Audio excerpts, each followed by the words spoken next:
Perspective প্রেক্ষাপট থেকেই বলছি।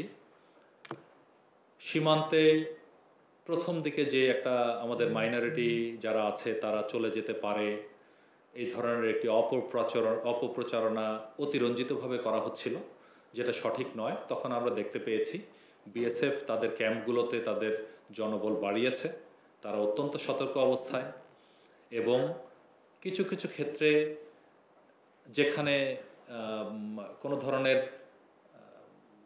সেনাবাহিনী ভারতীয় সেনাবাহিনী আসার কথা নয়, তাদেরও এরকম কিছু কিলোমিটার পিছনে তার দূরে সেনাবাহিনী থাকার কথা, সেনাবাহিনীর কিছু গাড়ি কিছু মুভমেন্ট আমরা প্রত্যক্ষ করেছি ওই সময়গুলোতে।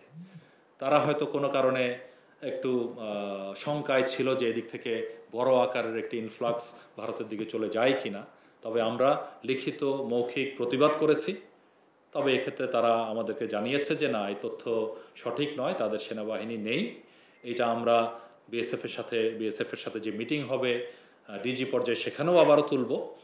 তবে সার্বিকভাবে আমরা যেটা দেখতে পাচ্ছি, তারা তাদের প্রহরা বা নিরাপত্তার ব্যবস্থা অনেক বাড়িয়ে দিচ্ছে, আমাদের এদিকে অনেক কিছু খেয়াল করার চেষ্টা করছে। এর মধ্যে আমরা খুঁজে বের করছি কিছু কিছু মূলত আমাদের দেশেরও কিছু অপরাধী চক্র, তারা কিছু তথ্য পাচারের চেষ্টা করে বিএসএফের কাছে। এমনকি আমরা এনটিএমসির সহায়তায় তাদেরকে আইডেন্টিফাই করে আমরা পুলিশের সোপর্দ করছি, অ্যারেস্টও শুরু করেছি।